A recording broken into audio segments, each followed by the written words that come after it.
My hands were still damp from mopping the executive floor when I heard the commotion. The marble hallway of Westridge Corporate Tower always echoed, but this was different. Shouting, glass shattering. Then silence so thick it made my chest tighten. I'd been pushing my cleaning cart past the conference room when 3 men in black tactical gear burst through the emergency stairwell, dragging someone between them. My daughter Emma's voice echoed in my head from that morning. "Daddy, why do people look at you like you're nobody?" I'd kissed her forehead and told her what I always did. "Because they don't know our story yet, sweetheart." But as I watched those men shove Cassandra Vale, the CEO of Westridge Industries, into that stairwell with a gun pressed to her spine, I realized some stories demand to be told whether people are ready or not. Before we jump back in, tell us where you're tuning in from, and if this story touches you, make sure you're subscribed, because tomorrow I've saved something extra special for you. The fluorescent lights hummed overhead as Marcus Webb pushed his yellow cleaning cart down the pristine corridor of the 42nd floor. His navy blue janitor's uniform hung loosely on his frame, the name tag slightly crooked, reading simply Marcus in faded letters. His shoulders were broad but hunched, as if years of bending over mop buckets had trained his body to make itself smaller. The early morning shift suited him perfectly. Fewer people meant fewer conversations, fewer moments where he'd catch someone's eyes sliding past him as if he were part of the furniture. He preferred the quiet company of empty offices and the rhythmic swish of his mop against polished floors. His daughter Emma was 7 now, gap-toothed and full of questions he sometimes didn't know how to answer. She'd asked him just yesterday why the other kids' parents drove fancy cars while they took the bus. He'd smiled and told her that buses were adventures, that they got to see the whole city instead of just a highway. She'd believed him because she still thought her daddy had all the answers. He wanted to keep it that way for as long as possible. The executive suite of Westridge Industries occupied the entire top floor of the building, a gleaming testament to wealth and power that Marcus cleaned every weekday between 5 and 8 in the morning. He'd been working there for 3 years, ever since his discharge from the military and the messy divorce that followed. His ex-wife had taken most of their savings and disappeared to another state, leaving him with Emma and a determination to build something stable for her. The janitorial job didn't pay much, but it was honest work with benefits, and it gave him mornings to get Emma to school and evenings to help with homework. Nobody at Westridge knew much about him, and that was exactly how he wanted it.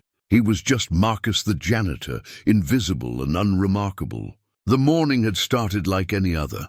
Marcus arrived at 4:30, signed in with Gerald the night security guard, and took the service elevator up to the executive floor. He began his routine in the West Wing, emptying trash bins and wiping down conference tables still scattered with the remnants of yesterday's meetings. Coffee rings stained expensive mahogany. Crumpled papers filled with charts and projections littered the floor. He collected it all without judgment, his movements efficient and practiced. By 6:15, he'd made his way to the main executive corridor where the corner offices lived, including the sprawling suite belonging to Cassandra Vale herself. He'd seen her exactly twice in 3 years, both times from a distance. She was the kind of woman who commanded attention without trying, always moving with purpose, always surrounded by assistants and advisors. To her, Marcus probably didn't exist at all. He was refilling the soap dispensers in the executive bathroom when he heard voices in the hallway. Male voices, low and urgent, speaking in tones that made something old and dormant stir in his chest. Marcus paused, his hand still on the soap bottle, listening. It was barely 6:30 in the morning. The executives never arrived before 8. He moved quietly to the bathroom door and eased it open just enough to see into the corridor. 3 men in black cargo pants and tactical vests were moving quickly toward the main conference room. They moved with military precision, hand signals and synchronized steps. But something was off. Their gear was too clean, too new. Their movements were practiced but not natural, like actors playing soldiers rather than the real thing. Marcus's instincts, honed by years of training that most people would never know about, started screaming warnings. He let the bathroom door close silently and pressed himself against the wall, his mind already running through scenarios. Corporate espionage, robbery, terrorism. None of it made sense for a Thursday morning in a building that didn't open for another 2 hours. Then he heard a woman's voice, sharp with authority despite the fear beneath it. "That's far enough. I've already triggered the silent alarm. Security will be here in minutes." The response was a man's laugh, cold and confident. "Your security system was disabled 20 minutes ago, Ms. Vale, and your personal bodyguard called in sick this morning." Convenient, wasn't it? Marcus felt his pulse slow, his breathing deepen. It was a response his body remembered, even though he'd left that life behind.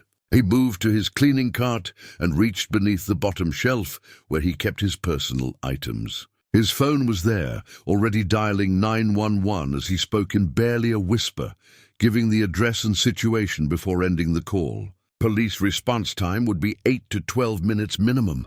A lot could happen in 12 minutes. He thought of Emma, probably still asleep in their small apartment across town, her stuffed rabbit tucked under her chin. He'd promised her he'd pick her up from school today. They were going to get ice cream. He intended to keep that promise. The sound of shattering glass echoed from the conference room, followed by a woman's cry that was quickly muffled. Marcus moved. His cart forgotten, he walked silently down the corridor in his soft-soled work shoes, decades of training making each step soundless despite his size. He reached the conference room and positioned himself beside the door, his back to the wall, listening. There were 3 distinct male voices inside, maybe 4. One woman. Cassandra Vale.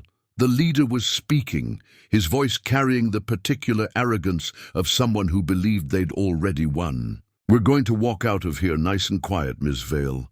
You're going to come with us, and if you cooperate, nobody gets hurt. Your company will pay the ransom, you'll be home by dinner, and everyone goes on with their lives." Through the frosted glass panel beside the door, Marcus could see shadows moving. 2 men flanking the CEO, one by the window, one near the door. The leader somewhere in the middle. They had her cornered near the massive conference table, her white blouse a bright spot among the dark shapes of her captors. Marcus's mind catalogued every detail, building a 3-dimensional map of the room from memory and limited visual information. He knew this conference room. He'd cleaned it hundreds of times. 20 feet long, 12 feet wide, 1 exit, floor-to-ceiling windows on the east wall. The door opened inward. There was a heavy glass sculpture on the credenza to the left, 3 feet inside the entrance. The light switches were on the right wall. One of the men inside was getting impatient. His voice carried a different accent, Eastern European maybe. "Boss, we need to move. The window is closing." The leader responded with irritation. "I said we wait for the van." 5 minutes. The third voice, younger and nervous, added, "What about the janitor?" "We passed his cart in the hall. Should we grab him too?" Marcus felt his jaw tighten. The leader dismissed the concern with a laugh. "It's just the cleaning guy. Probably saw us and ran to hide in a supply closet. These rent-a-cops don't get paid enough to be heroes. Let him cower." Preparing and narrating this story took us a lot of time, so if you are enjoying it, subscribe to our channel. It means a lot to us. Now back to the story. We'll be gone before he finds his courage. Something hard and cold settled in Marcus's chest. It wasn't anger exactly. More like a door opening to a room he'd locked 3 years ago when he'd taken off his uniform for the last time. He'd promised himself he was done with violence, done with the darkness that came with it. He was a father now, a civilian, just Marcus the janitor. But Emma's face filled his mind, along with her voice from that morning. "Daddy, why do people look at you like you're nobody?" "Because they don't know our story yet, sweetheart. Maybe it was time they learned." Marcus moved away from the conference room door and quickly walked to the nearest executive office. He slipped inside and went straight to the desk, opening drawers until he found what he needed. A heavy metal letter opener, basically a blunt knife. A can of aerosol air duster from the supply cabinet. He grabbed the fire extinguisher from the wall mount outside the office. Not much, but it would have to do. He'd worked with less in places far more dangerous than a corporate conference room. His hands were steady as he positioned the items, his breathing controlled. The fear was there, it was always there, but he'd learned long ago how to use it instead of letting it use him. He returned to the conference room and paused, listening again. The men inside were getting restless. The young one kept suggesting they just shoot her and leave, which the leader kept shutting down. They needed her alive for the ransom. That gave Marcus an advantage. They'd hesitate to kill her, which meant they'd hesitate in general. Hesitation got you killed. Marcus had seen it happen dozens of times, in places whose names he couldn't speak about, to people who'd never understand. He looked down at his janitor's uniform, at the yellow gloves still on his hands, at the ID badge that identified him as part of the building's invisible infrastructure. Nobody important, nobody dangerous, nobody worth noticing. He smiled without humor. Good. Let them think that right up until they couldn't think anymore. He heard the leader's phone buzz inside the room, followed by a muttered curse. Change of plans. The van's been delayed. We're moving to the roof for helicopter extraction. Everyone up. Move her now. This was it. Once they got Cassandra Vale into that stairwell, the tactical situation became exponentially more complex. Multiple levels, multiple exits, too many variables. It had to be here, had to be now. Marcus positioned himself, fire extinguisher in one hand, letter opener in his pocket, and waited for the door to open. His mind was calm, almost detached. He thought briefly of his old team, wondered where they all were now. Probably living normal lives, coaching Little League and going to barbecues. Maybe someday he'd join them in that peaceful existence. But not today. The conference room door swung open and the young nervous one came through first, weapon drawn but pointed down, his attention back on the room rather than the hallway. Marcus moved. The fire extinguisher caught him in the temple with a dull crack that echoed wetly in the corridor. He dropped without a sound. Marcus was already moving past him into the room, his size and speed catching the second man completely off guard. The Eastern European one had just enough time to widen his eyes before the metal canister hit him square in the face, shattering his nose and sending him backward into the conference table. His weapon clattered across the polished wood surface. The leader spun, gun coming up, but Marcus was inside his reach, one hand deflecting the weapon as the other drove the letter opener toward the man's shoulder. Not to kill, just to disable. The blade sank into muscle and the gun fell. Marcus swept the man's legs and put him down hard, his knee on the man's chest, one hand controlling his head. The whole thing took maybe 8 seconds. The fourth man, whom Marcus had miscounted as a shadow, came at him from the side. Marcus rolled, letting the leader go, and came up with one of the fallen weapons. He didn't fire, just held it steady, pointed at the ground but ready. The fourth man froze, his own weapon half raised, his face pale. Smart kid. Don't move. Police are already on their way. You've got about 4 minutes to decide if you want to spend the next 20 years in prison or the rest of your life. The weapon lowered, slowly, then dropped. Marcus nodded, face down, hands behind your head. Now. Cassandra Vale stood frozen by the window, her perfectly styled hair disheveled, her eyes wide with shock. She stared at Marcus like he'd materialized from another dimension. You're the janitor. Her voice was barely a whisper. Marcus kept his attention on the men, 3 now groaning on the floor, one sitting with his hands laced behind his head.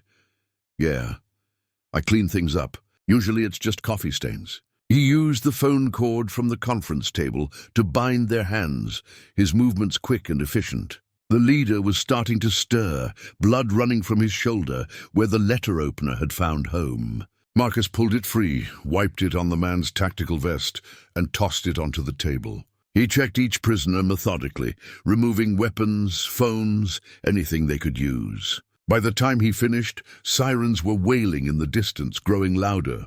Cassandra finally moved, stumbling slightly, catching herself on the conference table. "Are you hurt?" Marcus asked, his voice returning to something softer, less like the weapon it had been moments ago. She shook her head, still staring at him. "Who are you?" "What are you?" Marcus looked down at his janitor's uniform, at the yellow gloves still on his hands somehow. "Just a guy trying to get through his shift so he can pick up his daughter from school.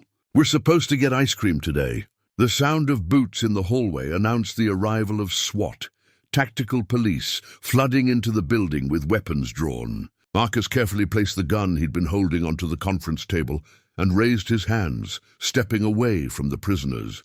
Easy. Bad guys are secured. Hostage is safe. I'm the friendly janitor. The police sergeant who took Marcus's statement had the weathered face of someone who'd seen enough chaos to recognize the aftermath of real violence versus amateur theatrics. He looked at the four men zip-tied on the conference room floor, then at Marcus, standing calmly beside his abandoned cleaning cart, and his expression shifted from professional courtesy to something closer to suspicion. You're telling me you took down 4 armed men with a fire extinguisher and a letter opener? His tone suggested he'd heard more believable stories from drunk college students. Marcus nodded slowly, his hands still raised slightly, even though he'd been cleared as a friendly. That's what happened. They were going to take Ms. Vale. I couldn't let that happen. The sergeant exchanged glances with his partner, a younger officer whose nameplate read Chen. Chen was staring at Marcus with unconcealed skepticism, his hand resting casually on his service weapon. Sir, these men have military-grade equipment and training. You're a janitor. The way he said the word made it sound like an accusation, as if Marcus had committed some crime by being employed in a service position. Before Marcus could respond, Cassandra Vale stepped forward. Her composure had returned somewhat, though her hands still trembled slightly when she gestured. Officer, I don't care how improbable it sounds. This man saved my life. Those men were going to kidnap me, possibly kill me. He stopped them. That should be enough. Chen's expression didn't change. Ma'am, with all due respect, we need to understand exactly what happened here. For all we know, this could have been staged. Maybe your janitor here is part of the crew and something went wrong. Maybe this is insurance fraud or some kind of inside job. The accusation hung in the air like smoke. Marcus felt something old and familiar stir in his chest, the kind of anger that came from being dismissed and doubted by people who'd never had to make life or death decisions in the span of a heartbeat. But he kept his voice level, his posture non-threatening. I understand your concern, officer. You're doing your job. But I'm not part of any crew. I'm just someone who was in the right place at the right time. Or wrong place, depending on how you look at it. The sergeant pulled out his notebook. Name and identification. Marcus reached slowly into his pocket and produced his driver's license and building security badge. Marcus Webb, I've worked here for 3 years. You can check with building security. Gerald downstairs has been seeing me come in every morning at 4:30 for the past 1,000 days. Chen took the ID and walked away, speaking into his radio. Marcus could hear fragments of the conversation. Running a background check, wants full work history, get me everything. More police were arriving now. Crime scene technicians with cameras and evidence bags, detectives in ill-fitting suits who immediately began interviewing the subdued kidnappers. One of the men, the leader with the shoulder wound that paramedics were now treating, kept staring at Marcus with a mixture of pain and confusion. His thick accent carried across the room even through the murmur of police activity. That was not luck. Nobody moves like that with luck. Who trained you? Marcus ignored him, but the question seemed to catch the attention of Detective Sarah Morrison, a sharp-eyed woman in her 40s who'd just arrived on scene. She walked over to Marcus with the purposeful stride of someone used to getting answers. Mr. Webb, I'm Detective Morrison. I'm going to need you to walk me through exactly what happened, step by step. Start from when you first became aware of the intruders. Marcus repeated his story, keeping his tone factual and unemotional. He described hearing voices, seeing the men, calling 911, and making the decision to intervene. As he spoke, Morrison's expression grew increasingly dubious. She interrupted him multiple times, asking for clarifications that felt more like challenges. So you're telling me you assessed a hostage situation involving 4 armed professionals, formulated a tactical plan, and executed a takedown in what, less than 60 seconds? Marcus met her gaze steadily. I didn't have time for a plan, Detective. I saw an opportunity when they opened the door. I took it. Morrison's laugh was short and humorless. Mr. Webb, I've been doing this job for 18 years. I've seen trained SWAT officers freeze up in situations less intense than what you're describing. But you, a janitor, just happen to have the skills and courage to rush 4 armed men. Forgive me if I find that a little convenient." The implication was clear. She thought he was lying or worse, involved. Marcus felt the walls closing in, the familiar sensation of being judged and found wanting by people who'd made up their minds before hearing the full story. It was the same feeling he'd gotten at parent-teacher conferences when other parents learned he was a single father working as a janitor. The polite smiles that didn't reach their eyes. The casual comments about how hard it must be. The unspoken assumption that he'd failed at something to end up where he was. Officer Chen returned with a printout, handing it to Morrison. She scanned it quickly, her frown deepening. "Your background check came back clean." "Too clean. Military service, honorable discharge, nothing else. No arrests, no complaints, not even a parking ticket.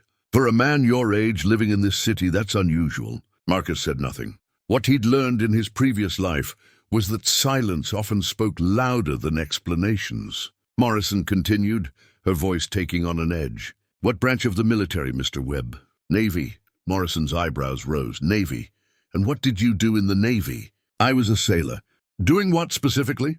Marcus hesitated. This was the line he'd promised himself he'd never cross again. The past was past. He was Marcus the janitor, Marcus the father, Marcus who took the bus and helped with homework and made pancakes on Sunday mornings. That other person, the one who'd done things in dark places for reasons he still believed in but couldn't speak about, that person was gone. "I'd rather not say, Detective. It's not relevant to what happened here today." Morrison's expression hardened. "Mr. Webb, a woman was almost kidnapped. 4 men are in custody. This is a major crime scene. I decide what's relevant, not you. If you're refusing to cooperate, I can make this very difficult for you." Cassandra Vale stepped forward again, her voice carrying the authority of someone used to being obeyed. "Detective Morrison, Mr. Webb saved my life. He's being cooperative. If he doesn't want to discuss his past military service, that's his right. This interrogation is starting to feel more like harassment." Morrison turned to her sharply. "Miss Vale, I understand you're grateful, but my job is to get to the truth. And right now, the truth has some very convenient gaps." She looked back at Marcus. "Here's what I think happened. I think maybe you knew these men. Maybe this was supposed to be a clean kidnapping and ransom, but something went wrong. Maybe they double-crossed you, or you got cold feet. So you played hero to cover your tracks." Marcus felt his jaw tighten. "That's not what happened." "Then tell me what did happen.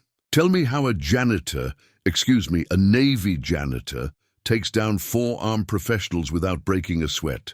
The emphasis on Navy janitor was deliberate, designed to belittle and provoke. Marcus felt the old instincts rising again, the ones that had kept him alive when others died. But he forced them down, forced his voice to remain calm. "Detective, I've told you what happened. Multiple times. If you don't believe me, that's your problem, not mine.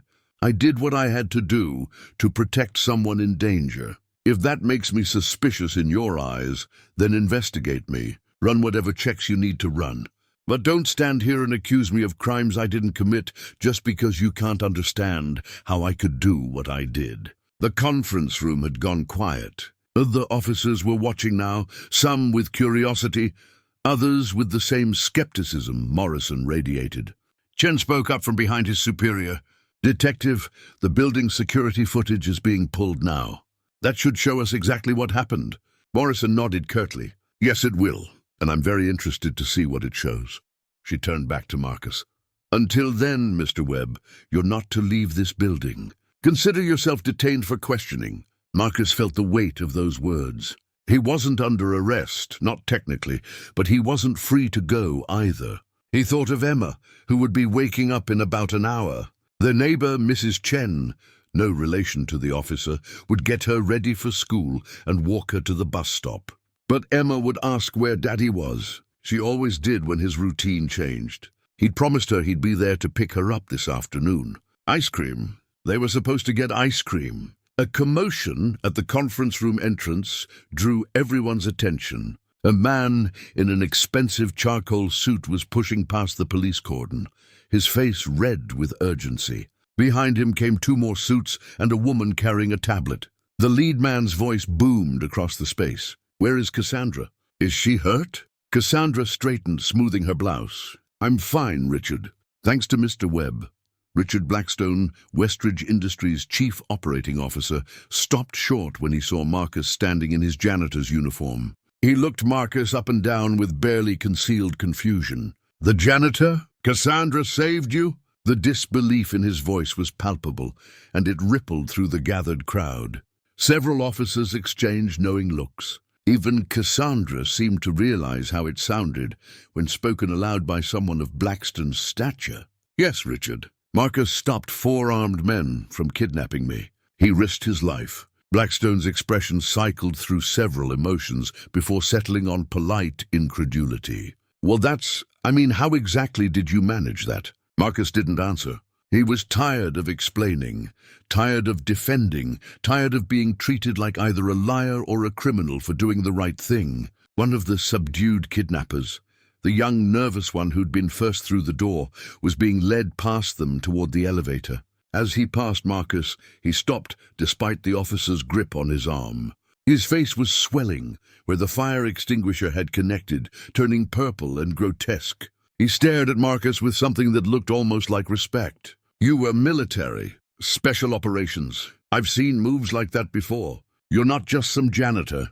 The revelation seemed to electrify the room. Morrison spun toward Marcus, her expression triumphant. "Special operations? Is that true, Mr. Webb?" Marcus said nothing, his jaw tight. The kidnapper continued, apparently deciding if he was going down, he'd take whatever satisfaction he could get. "We researched this building for 3 months. Background on every employee, every security measure, every possible variable. You weren't on our radar, just another invisible service worker. That was our mistake." The officer yanked him toward the elevator, but the damage was done. Every person in that conference room was now looking at Marcus with new eyes, calculating and assessing. Blackstone's phone rang, and he answered it with barely a glance at the screen. His conversation was brief and one-sided. "Yes, she's safe. No injured. Some kind of situation with the janitorial staff. Yes, very strange. I'll get to the bottom of it." He hung up and addressed Morrison. "Detective, that was our head of corporate security. He's on his way up. We're going to need a full debrief on how 4 armed men got into our building and why our security systems failed." Morrison nodded. "We're already working on that. It appears your systems were compromised from the outside." "Professional job." Marcus watched this exchange with growing frustration. He was standing right there 3 feet away, and they were talking about him like he was furniture. The old anger, the kind he'd learned to suppress over years of being overlooked and underestimated, began to burn hotter. He'd saved a woman's life. He'd stopped a violent crime. And instead of gratitude, he was getting suspicion and dismissal. The story of his life since leaving the service. Do your job well and nobody notices. Do your job exceptionally and people assume you're cheating or lying. A building security officer arrived with a laptop, setting it up on the conference table. "Detective, we've got the relevant footage queued up." Morrison, Chen, Blackstone, and several other officers gathered around the screen. Marcus stood back, apart from the group, still very much the outsider. The footage played in silence. Marcus could see it all from his position, the timestamp showing 6:27 a.m. There he was, pushing his cleaning cart down the hallway, then pausing, listening, then moving with purpose toward the bathroom. The perspective switched to another camera, showing him emerging, moving to his cart, making the phone call. The room watched as Marcus approached the conference room door, pressed himself against the wall, waited. Then the door opened, and Marcus moved with a speed and precision that made several officers inhale sharply. The first man went down in one strike. Marcus was through the door before the body hit the ground. The second man folded around the fire extinguisher. The third man, the leader, was disarmed and disabled in a flurry of movement so fast the camera almost couldn't track it. The fourth man's weapon clattered to the floor. Total elapsed time from door opening to last threat neutralized was 9 seconds. The room was silent when the footage ended. Morrison stared at the frozen image on screen, her face unreadable. Chen broke the silence first, his voice carrying a note of awe he couldn't quite suppress. That was not the work of a regular Navy sailor. Marcus met his gaze steadily. I never said I was regular Navy. Blackstone turned to face him fully for the first time, really looking at him. What were you, Mr. Webb? What did you do before you came here? Marcus thought about his answer carefully. He thought about Emma and her questions about why people looked at him the way they did. He thought about 3 years of being invisible, of keeping his head down, of being just Marcus the janitor, because that was safer and simpler than being anything else. He thought about the men he'd served with, the missions he couldn't talk about, the things he'd done that he was proud of, and the things that still woke him up at night. He thought about the moment his marriage had crumbled, because his wife couldn't live with the secrets and the silence anymore. Before I was a janitor, I was a father. Before that, I was a Navy SEAL. The words landed like grenades in the quiet room. Morrison's expression shifted from suspicion to shock. Chen actually took a step backward. Blackstone's eyes widened. Cassandra, who'd been sitting quietly through all of this, smiled slightly as if something finally made sense. A SEAL. Morrison's voice was different now, less hostile but more complicated. And you didn't think that was relevant information to share? Marcus shrugged. I left that life behind, Detective. I'm not that person anymore. I'm a father trying to raise his daughter and pay my bills. What I used to do doesn't define who I am now. Morrison seemed to be recalibrating everything she'd assumed. How long were you in? 12 years. Active duty, mostly. Some things I can talk about, most things I can't. Chen found his voice. And you've been working as a janitor for 3 years? Why? The question carried genuine curiosity rather than judgment, but it still stung. Because I needed a job with regular hours so I could be there for my daughter. Because corporate security consulting pays better, but requires travel I can't do as a single parent. Because honest work is honest work, regardless of what form it takes. Because I wanted to be someone different than who I'd been. Marcus's voice was steady, but there was steel underneath. I'm not ashamed of what I do for a living. I'm good at it. I show up on time, I do my job well, and I go home to my kid. That's enough for me. Blackstone cleared his throat. Mr. Webb, I think we all owe you an apology. The way you've been treated this morning, given what you did, it's unacceptable. Marcus appreciated the sentiment even as he recognized it for what it was. The kind of after-the-fact respect that came only when someone proved they were worth noticing. Where was that respect an hour ago when he was just the janitor? Where was it every morning for the past 3 years when executives walked past him without a glance? Detective Morrison seemed to be struggling with something, pride maybe, or the realization that she'd badly misjudged the situation. Mr. Webb, I apologize for the way I approached this investigation. Your military background does explain your capabilities. However, I still need to ask you some follow-up questions. This is still an active case? Marcus nodded. I understand. Ask whatever you need to ask, but I need to make a phone call. My daughter will be worried if I'm not there to check in with her before school. Morrison hesitated, then nodded. Make it quick. Marcus pulled out his phone, an older model with a cracked screen that he'd been meaning to replace for 6 months, but kept putting off because other expenses always came first. He dialed Mrs. Chen's number. She answered on the 3rd ring, slightly out of breath. Marcus, everything okay? You're usually not calling this early. Hey, Mrs. Chen, yeah, everything's fine. Just running a little late at work. Can you make sure Emma gets on the bus okay? Of course. She's eating breakfast now. Want to talk to her? Please. There was rustling, then Emma's voice, bright and innocent. Daddy? Hi, sweetheart. Just wanted to hear your voice before school. Are you still picking me up today? We're still getting ice cream, right? Absolutely. Ice cream is definitely happening. I promise. Okay, I love you, Daddy. I love you too, Emma. Be good at school. The call ended, and Marcus slipped the phone back into his pocket. When he looked up, he found Cassandra watching him with an expression he couldn't quite read.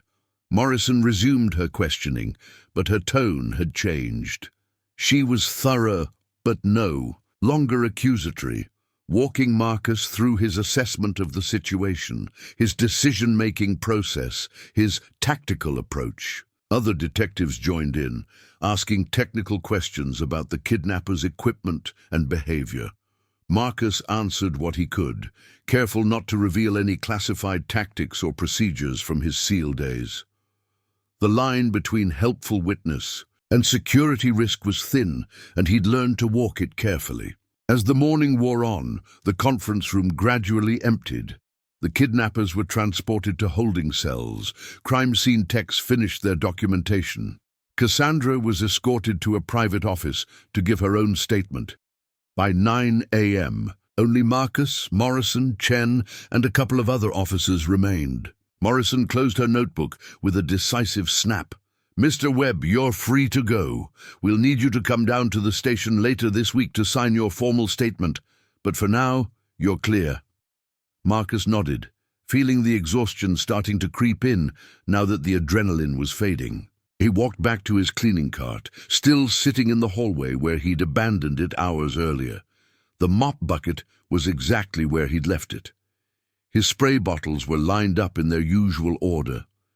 Everything was the same, yet everything had changed. He could feel eyes on him as he pushed the cart toward the service elevator.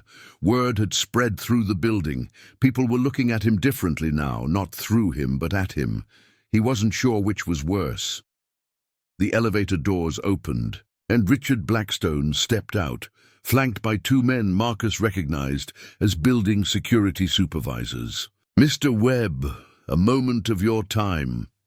Marcus stopped, suddenly very aware of how tired he was and how much he just wanted to go home. Blackstone's expression was difficult to read. "Mr. Webb, in light of this morning's events, I think we need to have a conversation about your employment here at Westridge Industries." Marcus felt his stomach drop. He knew this feeling, the precursor to being let go, to being told that he was too much of a liability or too complicated to keep around.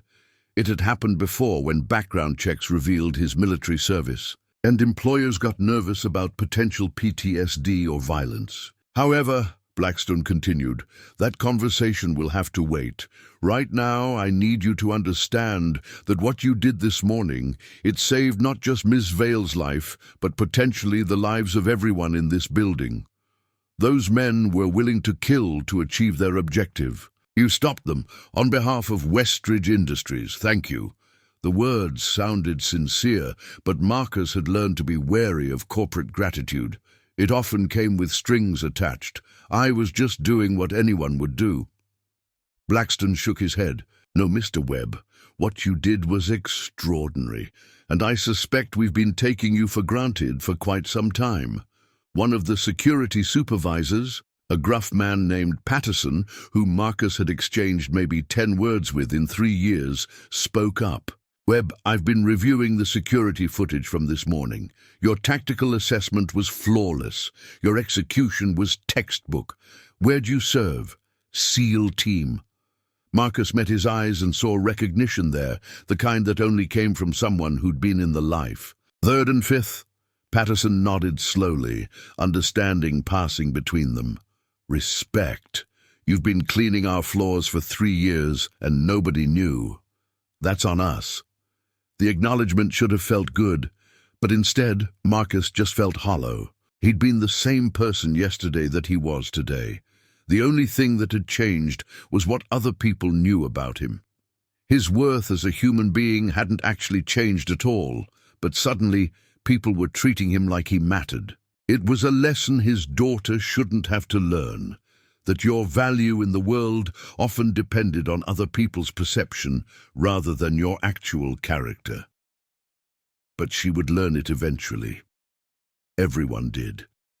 Blackstone glanced at his watch. "Mr. Webb, I know you've had an incredibly stressful morning.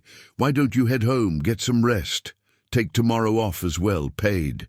We can discuss everything else early next week." Marcus wanted to argue, to insist he could finish his shift, but exhaustion was settling into his bones. And Emma. He needed to see Emma, to hold her and remember why he'd walked away from the violence and secrecy in the first place. "Thank you, Mr. Blackstone." I appreciate that. He pushed his cart onto the elevator and rode it down to the maintenance level. The break room where the janitorial staff kept their lockers was empty this time of morning. Marcus changed out of his uniform and into his street clothes, jeans, and a faded sweatshirt. He caught his reflection in the mirror above the sink. Same face he saw every morning, same tired eyes, same lines around his mouth, same scar above his left eyebrow from a training accident 20 years ago. But somehow he looked different to himself now, as if confronting his past had brought it back to the surface, where he couldn't ignore it anymore. Gerald was at the security desk when Marcus signed out. The old guard looked up, his expression a mixture of concern and excitement. "Marcus, I heard what happened upstairs. That true? You really took down 4 guys?" Marcus just nodded, too tired for conversation. Gerald whistled low. "Man, I've been seeing you come and go for 3 years. Never would have guessed. Nobody ever does, Gerald. That's kind of the point." The security guard chuckled. "Well, you're going to have a hard time being invisible after this. News like this spreads fast." Marcus walked out into the morning sunshine. The city was fully awake now, traffic humming, people rushing to work. He joined the flow, heading toward the bus stop, just another tired worker at the end of a shift. His phone buzzed with a text from Mrs. Chen. Emma's on the bus. She was so excited about ice cream tonight, kept telling the other kids her daddy promised. Marcus smiled despite his exhaustion. He'd keep that promise. Whatever else happened, he'd keep that promise. The bus arrived and he climbed aboard, finding a seat near the back. As the city rolled past his window, Marcus closed his eyes and tried not to think about what came next. Marcus woke to the sound of his phone vibrating against the nightstand. He'd managed 3 hours of sleep after getting home, his body finally crashing from the adrenaline that had kept him running all morning. The screen showed an unknown number, and he almost let it go to voicemail before something made him answer. "Mr. Webb, this is Jennifer Hartley from Channel 7 News. I was hoping you might have a few minutes to discuss what happened at Westridge Industries this morning. We're running a story on the attempted kidnapping and your heroic intervention." Marcus sat up, rubbing his face. "How did you get this number?" "We have our sources, Mr. Webb. I understand you're a former Navy SEAL who's been working as a janitor for 3 years. That's quite a story, the kind that really resonates with people. Our viewers would love to hear from you. I'm not interested in being on the news, but Mr. Webb, you're already news. The story is going to run whether you participate or not. Wouldn't you rather have your voice included? Give your side of things." Marcus ended the call without responding. His phone immediately buzzed again, this time showing a different unknown number. He turned it off entirely. The apartment was quiet in that particular way it only got when Emma was at school. Too quiet. Marcus stood and walked to the small kitchen, filling a glass with water and drinking it while staring out the window at the street below. Their building was old, the kind with radiators that clanked in winter and walls thin enough to hear neighbors' conversations. But it was clean and safe and close to Emma's school. That was all that mattered. On the refrigerator, held by a magnet shaped like an apple, was Emma's latest drawing. A stick figure labeled Daddy, holding hands with a smaller stick figure labeled Me. Both were smiling. He made coffee, strong and black, and sat at their small dining table. The wood was scratched and worn, salvaged from a thrift store when he'd first moved in. Emma had done her homework here every evening for the past 3 years, her tongue poking out in concentration as she worked through math problems and spelling words. Marcus had helped her sound out difficult words and explained fractions using slices of apple. These were the moments he'd fought for when he left the service, the ordinary domestic peace that most people took for granted. His laptop, another second-hand purchase, sat on the counter. Marcus opened it and immediately saw what he'd been dreading. The news had broken everywhere. Janitor reveals Navy SEAL, passed while stopping corporate kidnapping. Former Special Operations warrior working minimum wage job, saves CEO. The invisible hero, how one father's secret past prevented tragedy. Every headline reduced his life to a sound bite, a feel-good story for people to share over coffee. None of them mentioned that he'd been happy being invisible. None of them asked if he wanted his past excavated for public consumption. The articles included photos. Someone had pulled his old military ID photo from somewhere, showing a younger Marcus in uniform, clean-shaven and hard-eyed. Next to it was a grainy security camera image from this morning, showing him in his janitor's uniform pushing his cleaning cart. The contrast was deliberate and dramatic. The comment sections were filling up fast. Some praised him as a hero. Others questioned why a trained SEAL was working such a low-level job, speculating about PTSD, dishonorable discharge, despite the articles stating otherwise, criminal records that didn't exist. A few accused him of staging the whole thing for attention. Marcus closed the laptop. This was exactly what he'd wanted to avoid. His phone, still powered off, sat on the table like an unexploded device. He knew when he turned it back on, there would be dozens of messages, maybe hundreds. Reporters, former teammates who'd seen the news, possibly even his ex-wife, though that thought made his chest tighten with old anger. She'd left because she couldn't handle the secrets, couldn't live with a man who came home with shadows in his eyes and refused to talk about where he'd been. Now his secrets were public property, and she wasn't around to see the irony. The clock on the microwave showed 1:30. Emma's school let out at 3:15. Marcus had 2 hours to pull himself together, to figure out how to explain to a 7-year-old why Daddy was suddenly on the news. He showered, letting the hot water beat against muscles that ached from violence they hadn't engaged in for years. His body remembered the training, even if his mind had tried to forget. The letter opener had gone into the kidnapper's shoulder exactly where he'd intended, disabling without causing permanent damage. Muscle memory from 1,000 hours of close-quarters combat drills. He dressed in clean jeans and a button-down shirt, something slightly nicer than his usual off-duty clothes. The walk to Emma's school took 20 minutes, a route he'd memorized down to which sidewalk cracks to avoid and which stores had the friendliest owners. He left early, wanting time to think before the chaos of pickup. The autumn air was crisp, leaves beginning to turn colors that Emma loved to collect and press between the pages of her books. Normal things, beautiful things, the kind of things worth protecting. Halfway to the school, Marcus noticed the news van parked across the street. The Channel 7 logo was emblazoned on the side, and through the window he could see a reporter checking her makeup in a compact mirror. His first instinct was to turn around, find another route, but that would only delay the inevitable. He kept walking, head down, hoping to pass unnoticed. "Mr. Webb!" Marcus Webb. The reporter was out of the van, cameraman scrambling behind her. Marcus kept walking. "Mr. Webb, just a few questions. How does it feel to be called a hero? What made you decide to intervene this morning?" Marcus stopped and turned to face them. His voice was calm, but carried an edge that made the reporter hesitate. "I'm on my way to pick up my daughter from school. I'm not going to discuss this in front of her school, where she and her classmates can see cameras and reporters. If you follow me, if you approach my daughter, we're going to have a problem." The reporter recovered quickly, signaling the cameraman to keep recording. "Mr. Webb, the public has a right to know about the man who saved Cassandra Vale. You're a story of redemption, of hidden heroism.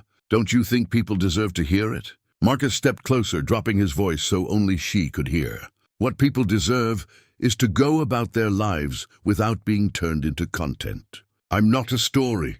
I'm a father trying to get to his kid's school." "Now back off." Something in his tone or his eyes must have communicated that he meant it, because the reporter actually took a step back. The cameraman lowered his equipment. Marcus turned and walked away, but he could feel them watching. Could imagine the segment they'd air later. Former SEAL refuses interview, mysterious and evasive. The narrative would write itself regardless of what he did or didn't say. The schoolyard was beginning to fill with parents waiting for dismissal. Marcus took his usual spot near the back fence, away from the clusters of chatting mothers and fathers. He'd never quite fit in with the other parents.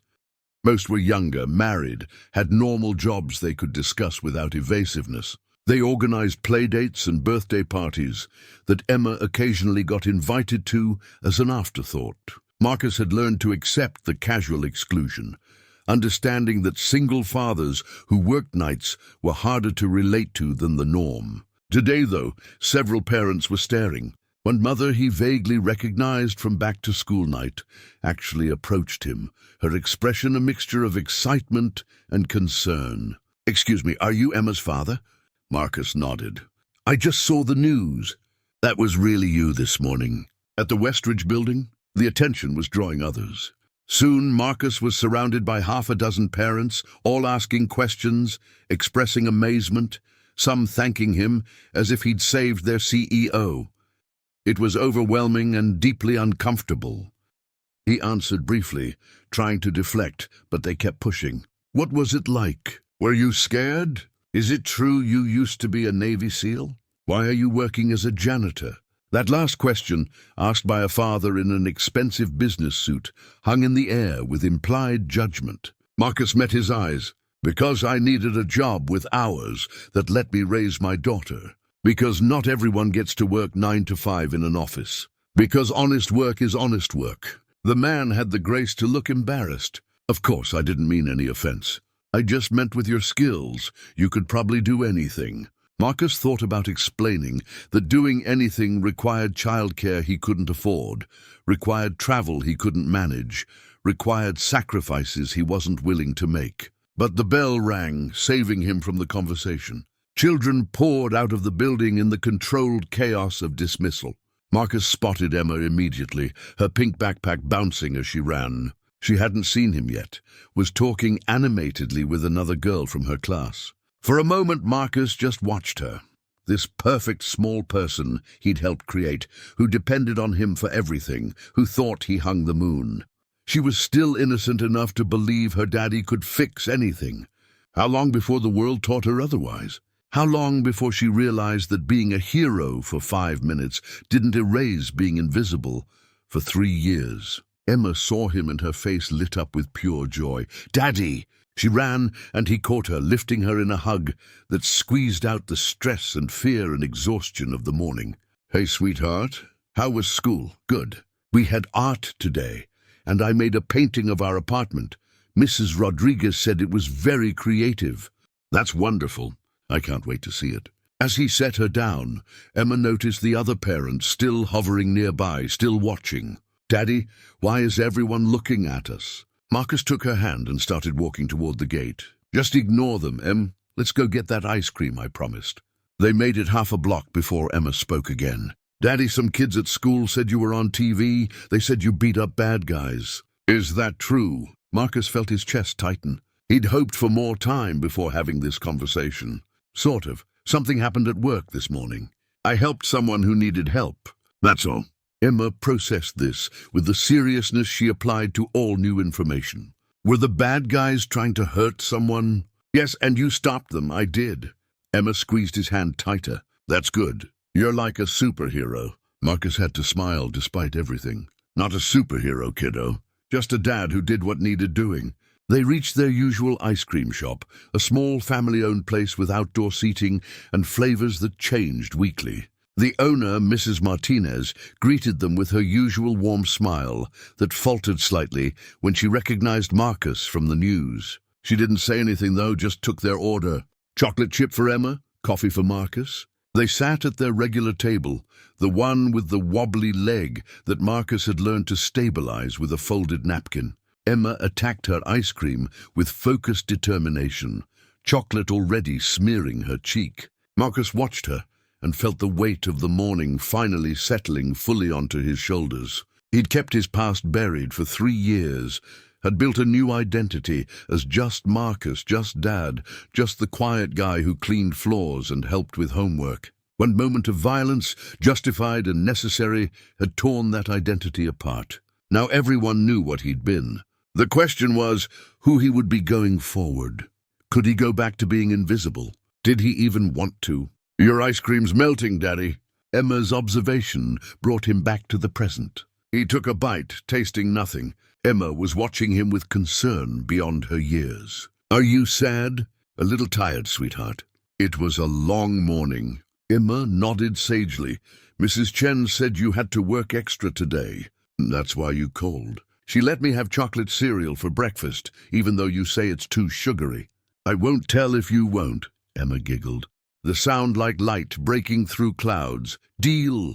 They finished their ice cream in comfortable silence, Emma swinging her legs and humming a tune Marcus didn't recognize. This was what mattered. This moment, this child, this simple pleasure of ice cream on a Thursday afternoon.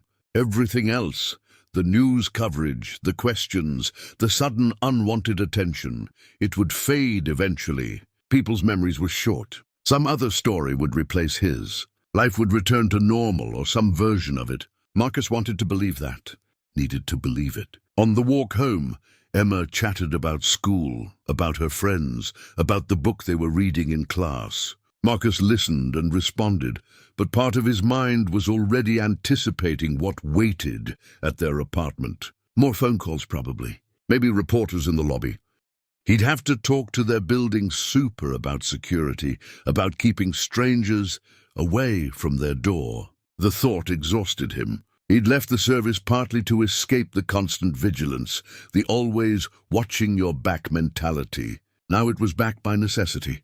Their building came into view and Marcus felt his body tense. Sure enough, there were people on the sidewalk outside. Not reporters this time, but neighbors.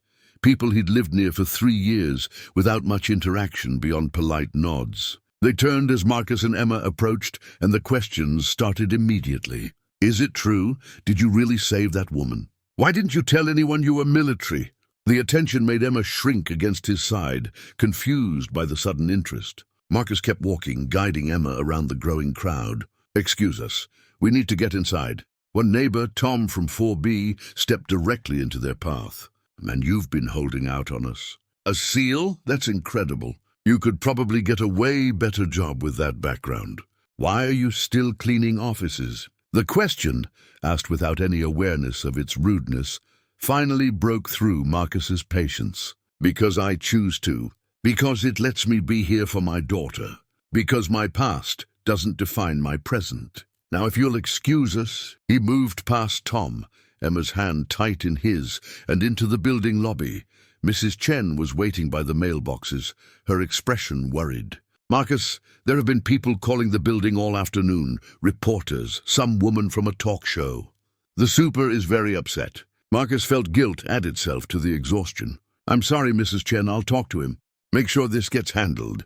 Mrs. Chen waved away his apology. Not your fault. You did a good thing. But that little one, she gestured to Emma, she doesn't need cameras and strangers. You protect her first, always. Marcus felt unexpected emotion tighten his throat. Thank you, I will. Their apartment had never felt smaller than when Marcus closed and locked the door behind them. Emma immediately went to her room to change out of her school clothes. Marcus stood in the tiny living room and allowed himself a moment to simply breathe. The walls were covered with Emma's artwork, her school photos from each grade, a calendar marked with important dates. This was his world now. This was what he'd chosen. The life of a single father in a modest apartment, scraping by but making it work, focused entirely on raising his daughter to be kind and strong and confident. Emma emerged in her comfortable clothes, the sweatpants with the hole in one knee that she refused to let him throw away, and an oversized T-shirt from a 5K charity run they'd participated in last year. Can we watch a movie, Daddy? Marcus smiled. Absolutely, you pick. Emma scrolled through their limited streaming options and selected an animated film about a robot learning to be human. They settled on the couch together, Emma curled against his side like she'd done since she was tiny. The familiar comfort of it, the weight of her trust, reminded Marcus why he'd walked away from everything else. Halfway through the movie, Emma spoke without looking away from the screen. Daddy, when you helped that person today, were you scared? Marcus considered his answer carefully. A little. But sometimes being scared doesn't mean you don't act. It means you act anyway because someone needs help. Emma thought about this. Like when I was scared to stand up to Tommy when he was being mean to Sarah, but I did it anyway. Exactly like that. I'm proud of you for that. I'm proud of you too, Daddy. The simple statement, delivered with such certainty, made everything else fade to background noise. The reporters, the questions, the judgment, the sudden visibility, none of it mattered as much as this. His daughter was proud of him. She saw him as someone worth admiring. That was the only audience whose opinion truly counted. They finished the movie in peaceful quiet, Emma eventually dozing off against his shoulder. Marcus carried her to her room and tucked her into bed, even though it was barely evening. She'd had a long day, too, processing things a 7-year-old shouldn't have to think about. Marcus returned to the living room and finally turned his phone back on. It immediately began buzzing with notifications. Texts, missed calls, voicemails. He ignored most of them, but one name caught his attention. Jake Morrison, one of his former teammates, a brother from another lifetime. The text was simple. Saw the news. Still got it, brother. Proud of you. Call when you can. Marcus felt something unclench in his chest. Jake understood. Jake had been there for the worst of it, had seen Marcus at his best and his broken. If Jake said he was proud, it meant something. He scrolled through the other messages. Several were from reporters. A few were from other former teammates. One was from Patterson, the security supervisor at Westridge, offering to meet for coffee if Marcus wanted to talk. One was from an unknown number that turned out to be Cassandra Vale herself. Mr. Webb, I wanted to thank you again and apologize for the circus this has become. If there's anything I can do to help, please don't hesitate to ask. You gave me my life back today. The message was surprising in its directness, but the message that made Marcus's hand shake slightly was from a number he'd deleted years ago, but still recognized. It was from his ex-wife, Sarah. I saw what happened. That's the Marcus I married. I hope you and Emma are okay.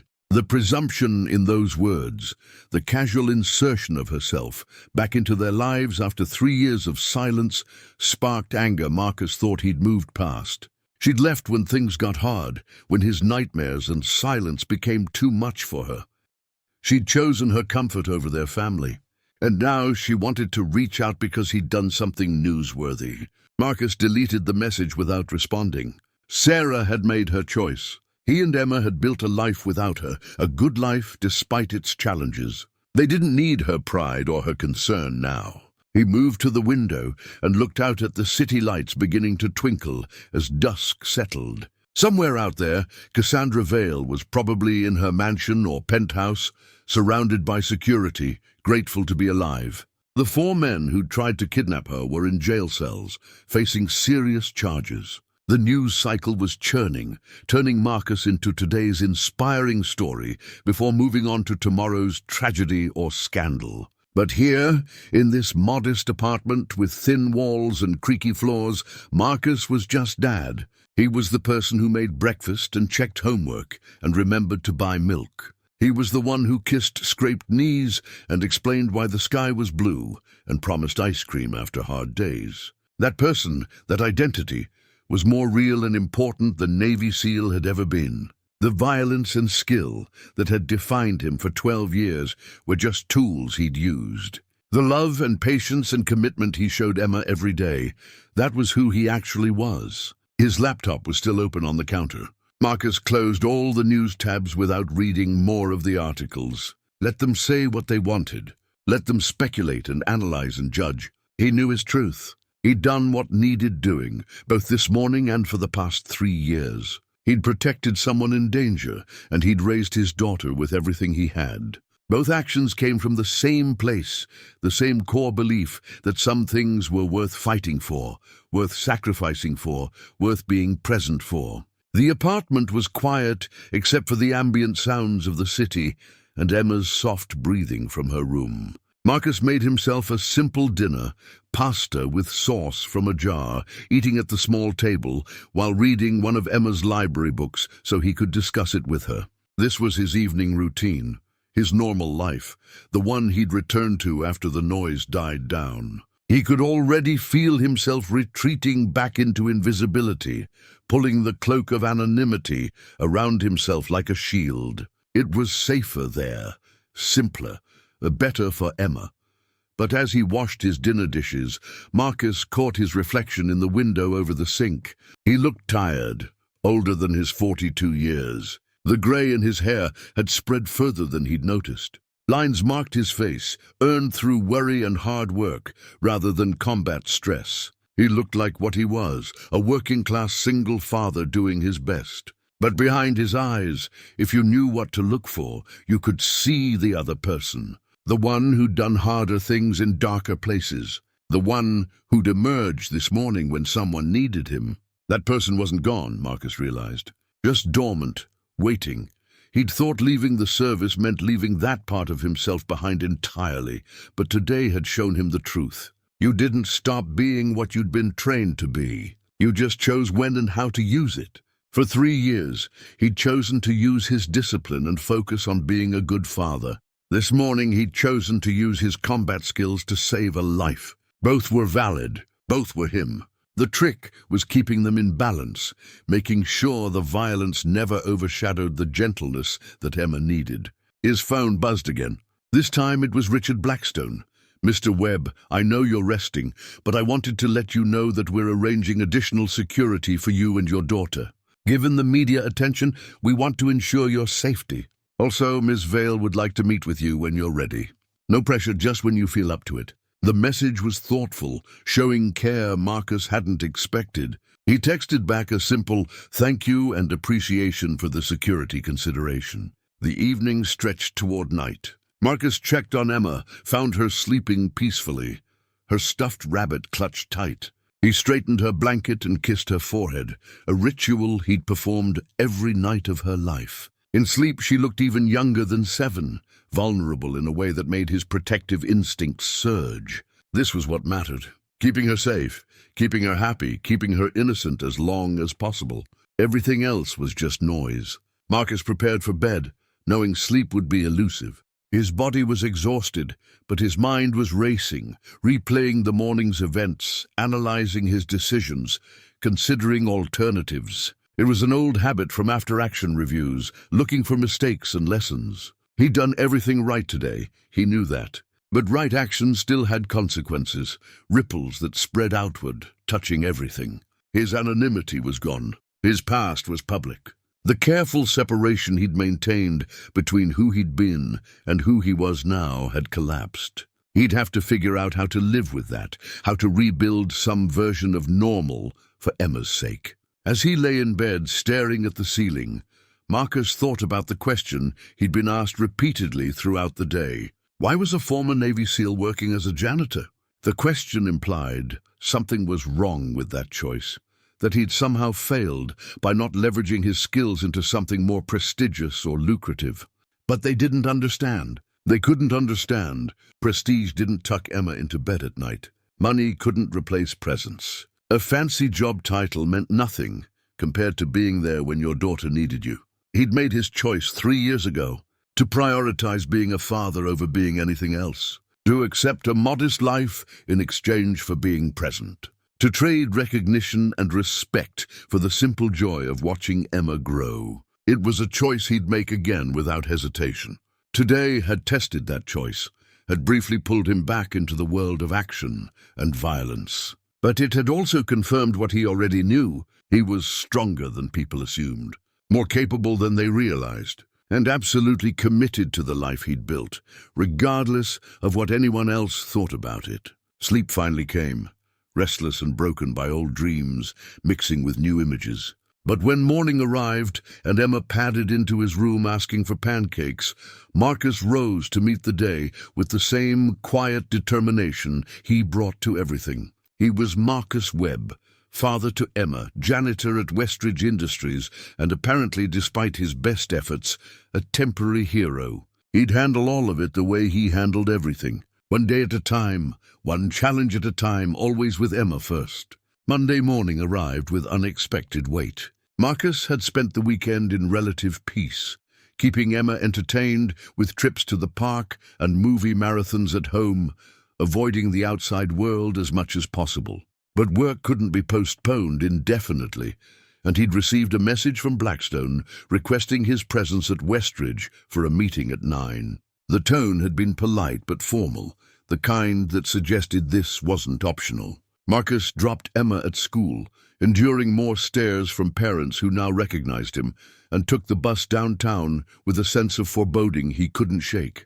The lobby of Westridge Industries looked different somehow, though nothing physical had changed. Gerald nodded at him from the security desk with new respect, actually standing to shake his hand. "Mr. Webb, good to see you. They're expecting you upstairs." "Executive conference room." Marcus thanked him and headed for the elevators, hyper-aware of how many people were watching. Employees he'd never spoken to suddenly found reasons to smile at him or offer greetings. It was deeply uncomfortable, this sudden visibility after years of being furniture. The executive floor was bustling with morning activity. Assistants hurried past with coffee and folders. Phone conversations drifted from open office doors. Marcus felt profoundly out of place in his clean but inexpensive khakis and button-down shirt. Everyone else wore suits that cost more than his monthly rent. He found the conference room and knocked, waiting for permission to enter. The door opened to reveal not just Blackstone but Cassandra Vale herself, along with Patterson from security and two people Marcus didn't recognize. A woman in a sharp grey suit and a man with silver hair and an air of authority. "Mr. Webb, thank you for coming." Cassandra's voice was warm, genuinely pleased to see him. "Please, have a seat." The conference table was the same one where violence had erupted days earlier, now pristine and polished, no evidence remaining of what had transpired. Marcus sat, folding his hands in his lap, waiting. Blackstone cleared his throat. "Mr. Webb, I want to start by formally thanking you again for your actions last Thursday. You prevented a tragedy and quite possibly saved multiple lives. The company is deeply grateful." Marcus nodded, saying nothing. He'd learned that silence often worked better than words in situations like this. The woman in the grey suit leaned forward. "Mr. Webb, I'm Rebecca Torres, Head of Human Resources. This is David Kirkland, our Chief Financial Officer. We've asked you here today because we need to discuss your future with Westridge Industries." Marcus felt his stomach tighten. Here it came. The polite dismissal dressed up as gratitude. "Thank you for your service, but you're too much of a liability now. Too much attention. Too complicated to keep around." Torres continued, apparently reading his expression. "I want to assure you this isn't a termination meeting. Quite the opposite. After reviewing the events of last week and considering your background and capabilities, we'd like to offer you a position in our corporate security division." Marcus blinked, certain he'd misheard. "What?" Patterson spoke up, his gruff voice carrying conviction. "Webb, I've been in security for 30 years. Military, police, private sector, everything in between. What you did last week, the tactical assessment, the execution, the restraint to disable rather than kill, when you easily could have, that's the kind of expertise we need. Our current team is solid, but they're mostly former cops and mall security. Nobody with your level of training." Cassandra added her voice. "Marcus, if I may call you that, you've been essentially invisible in this building for 3 years. Working night shifts, doing a job that most people don't even acknowledge. But you saw what our expensive security systems missed. You acted when trained bodyguards weren't present. You have skills and instincts that literally saved my life. We'd be foolish not to recognize that value." Marcus looked around the table, trying to process what they were saying. "You want me to work security? Like Patterson's team?" Kirkland, the CFO, slid a folder across the table. "Not like Patterson's team. Leading a new division. We're proposing the creation of a specialized security unit focused on executive protection and threat assessment. You'd head it up, hire your own people, set protocols. The salary would be substantial, significantly more than your current position. Full benefits, including excellent health coverage and education assistance that could help with your daughter's future." Marcus opened the folder and saw numbers that made his breath catch. The annual salary listed was more than he'd made in 3 years of janitorial work combined. "This doesn't make sense." "I clean floors. I have no corporate experience, no management background in this context." Torres shook her head. "You have 12 years of military experience, including leadership roles. Your record, what we could access of it, shows multiple commendations and successful operations. You know threat assessment, tactical response, and crisis management at the highest levels. Those skills translate directly to corporate security. Plus, you've already proven you can handle extreme pressure without losing control. That's invaluable." Marcus felt overwhelmed. This morning, he'd expected to return to his cleaning cart and resume his invisible existence. Instead, he was being offered a complete transformation of his professional life. The money would change everything for Emma. Better apartment, better neighborhood, college savings that were currently non-existent. But it would also mean longer hours, more responsibility, more visibility. The very things he'd been trying to avoid. "I need to think about this." "Of course," Blackstone said smoothly. "Take the time you need, but I hope you'll seriously consider it. You've already proven you're capable of extraordinary things when circumstances demand it." Cassandra stood, moving around the table to stand beside Marcus. She was shorter than he'd realized, elegant in a way that spoke of confidence earned rather than inherited. "Marcus, I know this is sudden. I know you've built a life separate from your military background. But talent like yours shouldn't be wasted. And frankly, I'd sleep better knowing you were heading our security. Those men who tried to take me, they were professionals. Our regular security didn't even know they were in the building until it was too late. You spotted them immediately. That instinct is what we need." The meeting continued for another 30 minutes, covering details about the proposed position, timelines, expectations. Marcus listened, asked a few questions, but his mind was spinning. When they finally released him, he walked out in a daze. Patterson followed him into the hallway. "Webb, got a minute?" Marcus stopped, turning to face the older man. Patterson's expression was serious. "Look, I know this is a lot, but I meant what I said in there. We need someone with your background. And between you and me, you deserve better than pushing a mop. You've been undervalued here for too long." Marcus appreciated the sentiment even as it stung. "I was never undervalued, Patterson. I was paid fairly for the work I did. Just because I could do more doesn't mean the work I was doing wasn't worthwhile." Patterson had the grace to look slightly embarrassed. "You're right. Poor choice of words. What I meant is, you have an opportunity here to use your full skill set and get compensated appropriately. Think about your daughter. Think about what that money could mean for her future. That's what really matters, isn't it?" The mention of Emma hit home. Patterson knew it too, could see it in Marcus's face. Marcus nodded slowly. "I'll think about it. That's all I can promise right now." "Fair enough." Patterson extended his hand and Marcus shook it. "Whatever you decide, you've got my respect. You handled that situation better than most people I served with could have." The compliment, coming from someone who clearly had his own military background, meant something. Marcus thanked him and headed for the elevators. The rest of the day passed in a blur. Marcus went through the motions of his regular shift, cleaning offices and restrooms, but his mind was elsewhere. He kept thinking about the folder sitting in his backpack, the numbers printed on crisp paper that represented a completely different life. He thought about Emma and what that life could give her. Music lessons she'd mentioned wanting, a bigger bedroom with space for friends to visit, a college fund that wouldn't require decades of scraping and saving, security he couldn't provide on a janitor's wages. But he also thought about the cost. Longer hours meant less time with Emma. Higher profile meant less anonymity. Leading a security team meant being responsible not just for himself, but for others, meant making decisions that could get people hurt or killed. He'd left that burden behind when he'd left the service. Did he really want to pick it up again? Even in a corporate context, security work carried risks and stresses. Was he ready to bring that back into his life when Emma needed stability more than anything? By the time his shift ended, Marcus had made no decisions. He picked up Emma from after-school care, listening to her excited chatter about a science project on volcanoes. They stopped at the grocery store for ingredients for dinner, Emma riding in the cart, even though she was really too big for it, singing off-key songs that made other shoppers smile. This was his real life, these moments. Not conference rooms and salary negotiations and corporate politics. Just a father and daughter navigating their evening routine. At home, while Emma worked on homework at the dining table, Marcus finally called Jake Morrison. His former teammate answered on the second ring. "Marcus Webb, the man of the hour. How you holding up, brother?"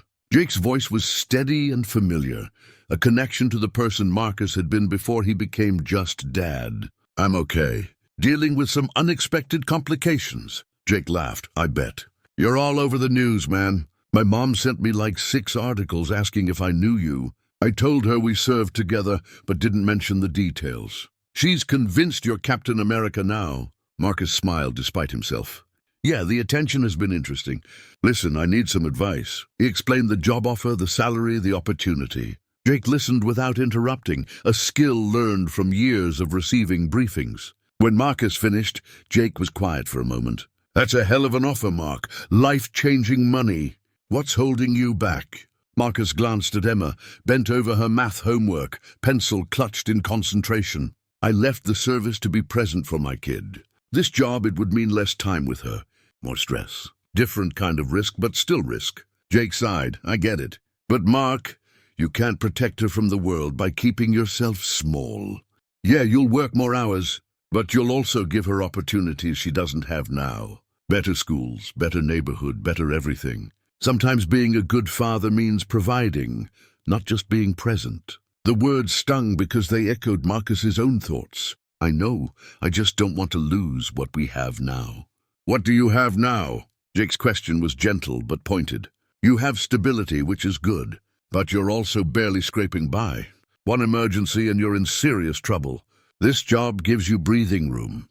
Financial security, that's worth something too. They talked for another 20 minutes. Jake sharing his own transition from military to civilian life, the struggles and adjustments. He'd gone into consulting, was making good money, had remarried, and had a kid of his own now. Life moves forward, Mark. You can't stay frozen in survival mode forever. Eventually you have to let yourself actually live. The conversation ended with promises to meet up soon, to let their kids have a play date, to stay in better touch. Marcus hung up feeling both better and worse. Better because talking to Jake always helped. Worse because he knew what he had to do. That night, after Emma was asleep, Marcus sat at the dining table with the folder open in front of him. He reviewed every detail of the offer, looking for catches or complications. The salary was real. The benefits were comprehensive. The position itself was legitimate, not some made-up role to ease their guilt about how they'd treated him. This was a genuine opportunity to transform his and Emma's life. The question was whether he had the courage to accept it, to step back into a version of who he'd been, to let himself be visible and valued again. His phone buzzed with a text from Cassandra Vale.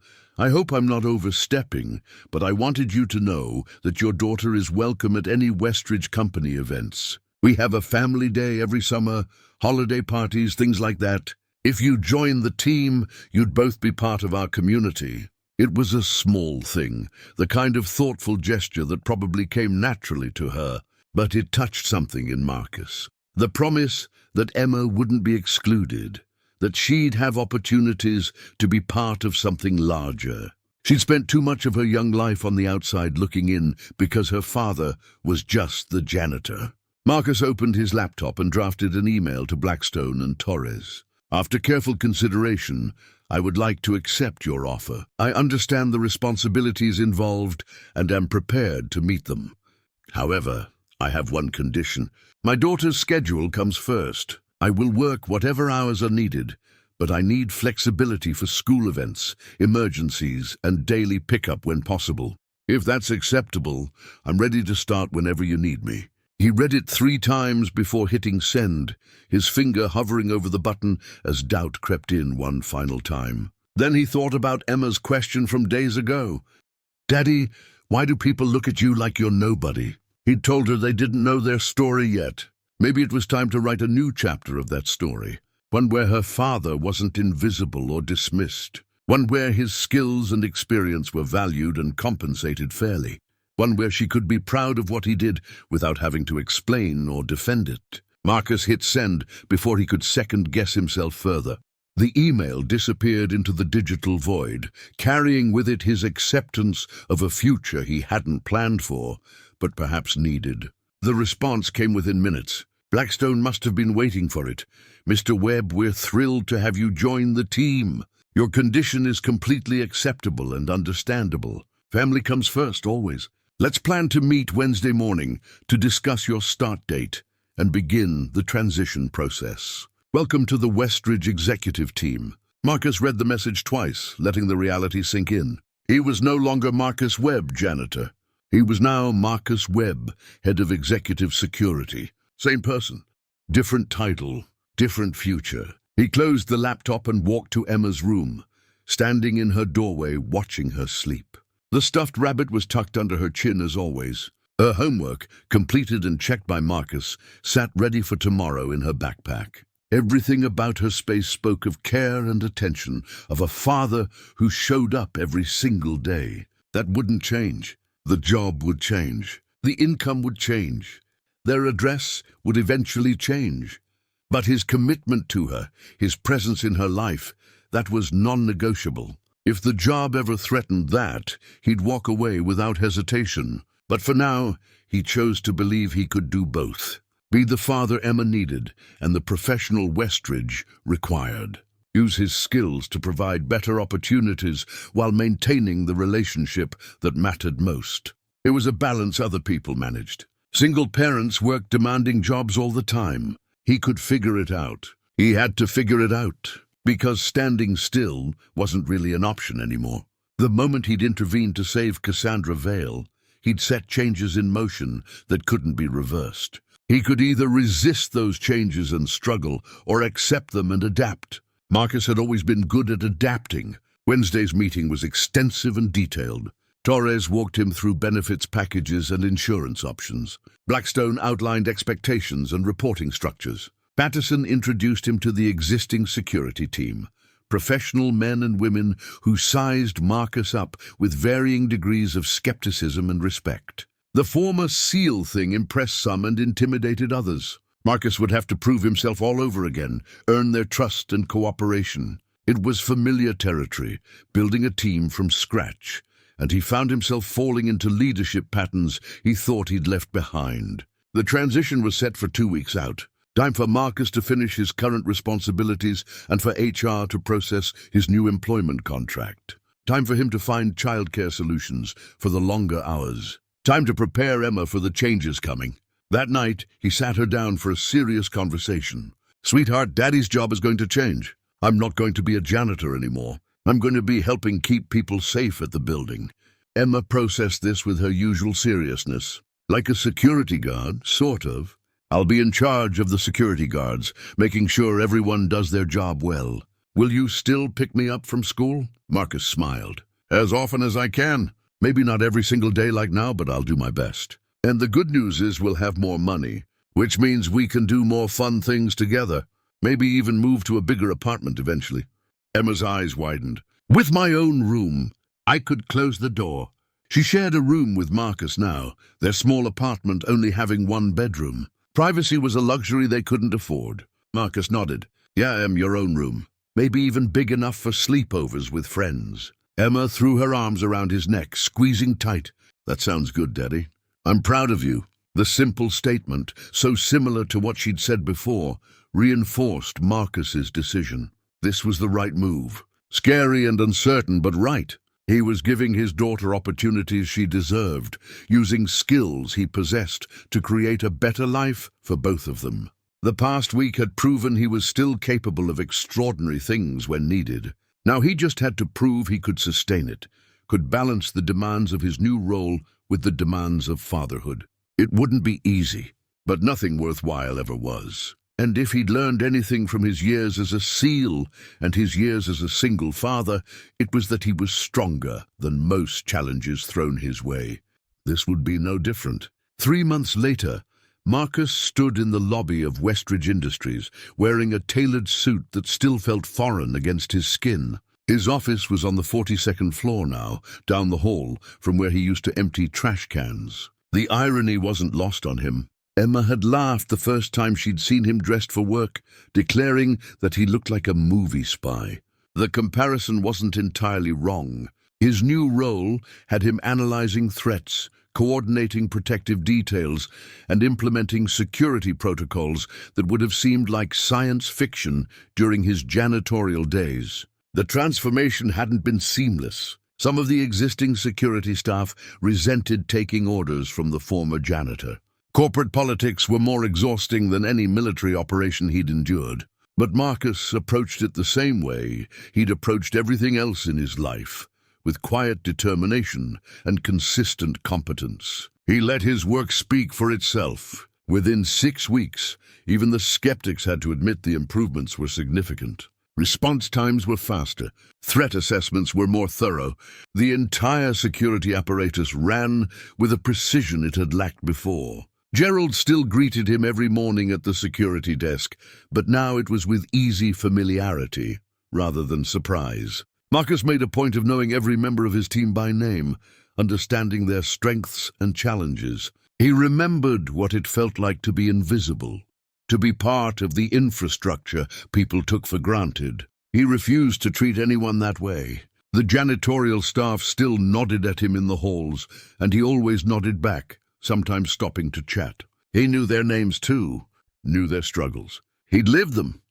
Emma had adjusted remarkably well to the changes. They'd moved to a 2-bedroom apartment in a better neighborhood, closer to a school with a stronger arts program she'd been excited to join. She had her own room now, decorated with posters of her favorite musicians and shelves full of books. Marcus had hired a reliable sitter for the afternoons when he couldn't make pickup, a retired teacher named Helen, who helped with homework and never made Emma feel like an inconvenience. The financial breathing room had eliminated the constant low-grade stress of wondering if they'd make rent or if an unexpected expense would devastate them. But the most significant change was subtler. Marcus no longer felt the need to make himself small.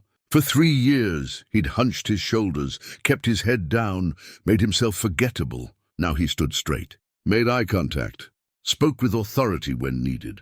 It wasn't arrogance. It was simply allowing himself to take up the space he'd always been entitled to, but had voluntarily surrendered. Emma noticed the difference, told him one evening that he seemed taller somehow. He'd smiled and told her he was just standing up straight. But they both knew it was more than that. The media attention had eventually faded, as Jake predicted it would. Some other story captured the public imagination, and Marcus gratefully returned to relative anonymity. Occasionally someone recognized him, usually with a polite nod and a brief word of appreciation. He'd learned to accept these moments gracefully, to say thank you and move on without making it awkward. The lesson had been hard-won. People wanted to express gratitude, and denying them that wasn't humility. It was just uncomfortable for everyone. Cassandra Vale had become an unexpected ally. She checked in regularly, asking about Emma, remembering details from previous conversations. She'd personally ensured that Marcus's team had the budget and resources they needed. When corporate politics threatened to undermine his authority, she'd intervened decisively. She understood that she owed him a debt that couldn't be fully repaid, but she tried anyway, through consistent support and advocacy. Marcus respected her for not forgetting once the crisis passed. One Thursday afternoon, Marcus left work early to attend Emma's school concert. She'd been practicing violin for months, determined to master a piece that challenged her. He sat in the auditorium, surrounded by other parents, most of whom he still didn't know well, but who at least acknowledged him now. When Emma walked onto the stage with her class, violin tucked under her chin, Marcus felt his chest tighten with pride. She was growing up so fast, becoming her own person with interests and talents that amazed him. The performance was imperfect. Emma hit some wrong notes, lost her place once, but pushed through with determination that reminded Marcus of himself. When it ended and the parents applauded, she searched the audience until she found him. Her face lit up with relief and joy that he was there, that he'd kept his promise. After the concert, she ran to him with her violin case banging against her leg. "Did you see me? Did I do okay?" "You were wonderful, sweetheart. I'm so proud of you." Emma beamed. "Even when I messed up?" "Especially then. You kept going. That's what matters." They celebrated with dinner at her favorite restaurant, a casual Italian place with red checkered tablecloths and breadsticks Emma could never resist. Over spaghetti and meatballs, she told him about school, about her friends, about the book she was reading. Normal things, beautiful things. The kind of moments Marcus had fought to preserve through all the changes. This, he thought, watching Emma gesture enthusiastically with her fork, this was what success actually looked like. Not the salary or the title or the respect from colleagues. This connection with his daughter, this presence in her life, this was the victory that mattered. On the way home, walking through their new neighborhood under streetlights that actually worked, Emma slipped her hand into his. "Daddy, kids at school don't ask weird questions anymore. About why you were a janitor or whatever. No, they think it's cool that you used to be in the military and that you stopped bad guys." Marcus squeezed her hand gently. "Does that make you feel better?" Emma thought about it seriously, kind of. "But I didn't mind when you were a janitor either. You were still my dad. That's what mattered." Marcus felt emotion tighten his throat. "You're pretty smart, you know that?" The words were simple, but they contained a truth Marcus had spent 3 months relearning. His worth wasn't determined by his job title or his salary, or whether strangers thought his life was impressive. His worth came from showing up consistently for the people who depended on him, from doing his best with whatever circumstances he faced, from maintaining his integrity regardless of external validation. He'd been valuable as a janitor, and he was valuable now. The job had changed, but the core of who he was had remained constant. Back at their apartment, Emma practiced violin for 30 minutes, while Marcus reviewed security reports on his laptop. The domestic mundanity of it, the comfortable routine, felt like grace. This was the life he'd built. Not perfect, still challenging in new ways, but fundamentally good. When Emma finished practicing and came to say goodnight, Marcus closed his laptop and gave her his full attention. "Sleep well, sweetheart. Tomorrow's Friday. Maybe we can do something fun this weekend." Emma hugged him tight.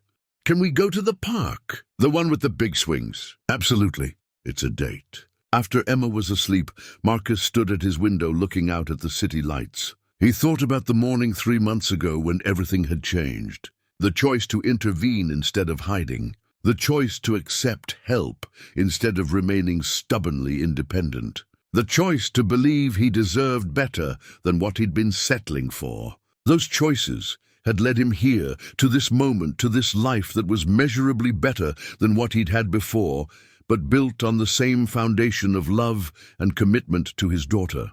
He pulled out his phone and sent a text to Jake. "You were right. About moving forward. About letting myself actually live. Thanks for the push." The response came quickly. "Proud of you, brother. You earned this. Now don't screw it up by working too much. Remember what matters."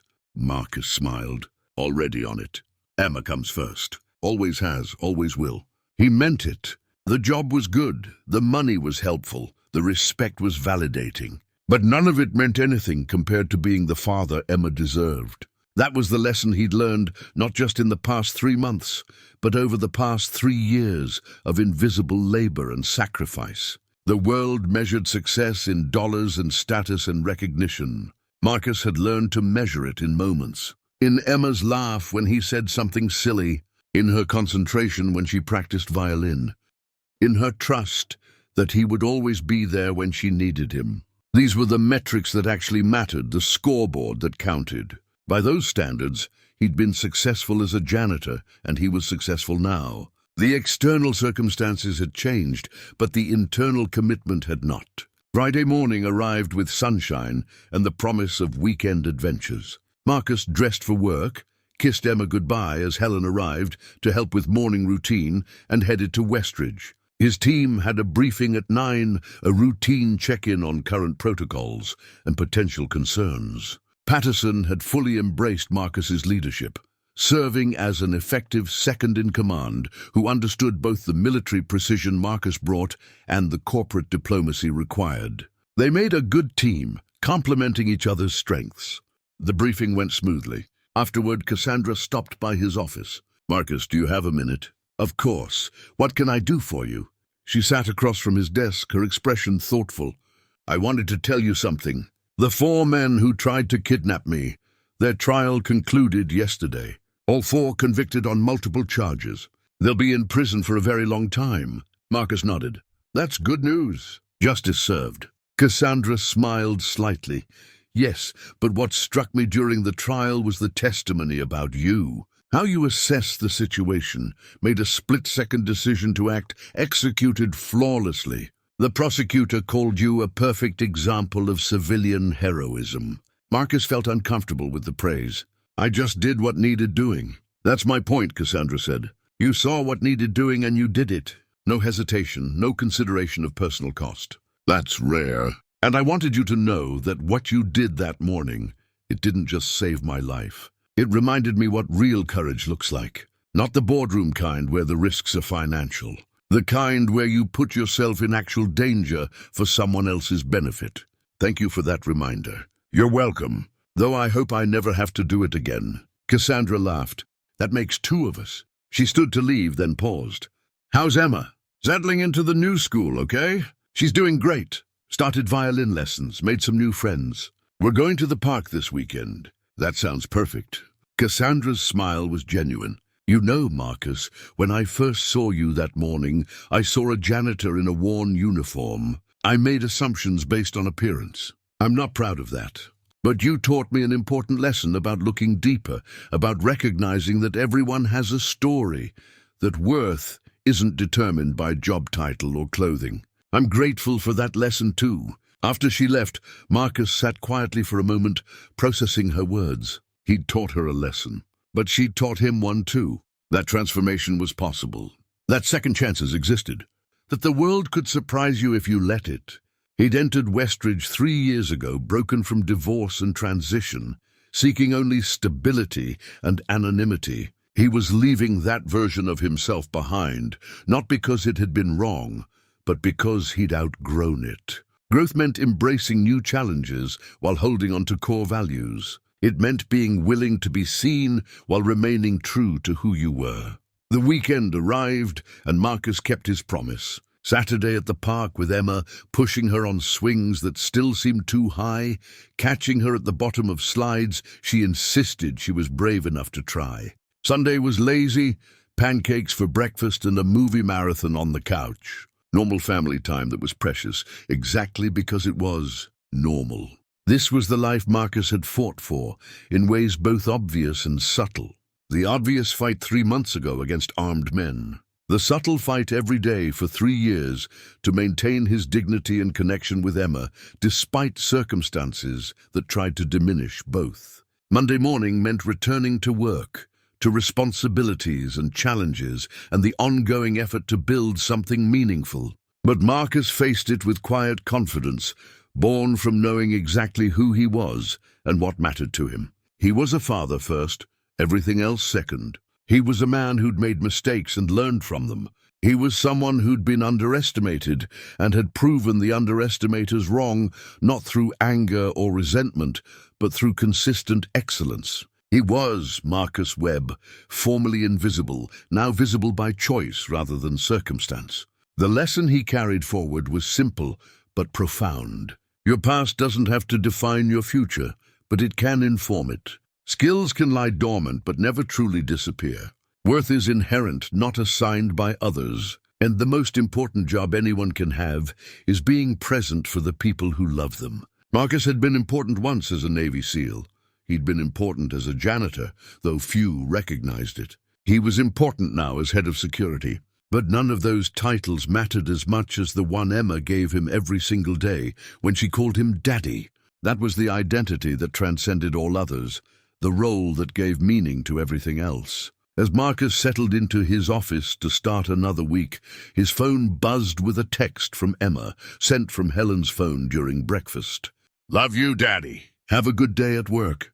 He smiled and texted back, "Love you too, sweetheart. See you tonight." Those simple words, exchanged countless times, contained more truth than any headline or job description ever could. He was loved. He was present. He was exactly where he needed to be. Everything else was just details. Up next, you've got 2 more standout stories right on your screen. If this one hit the mark, you won't want to pass these up. Just click and check them out.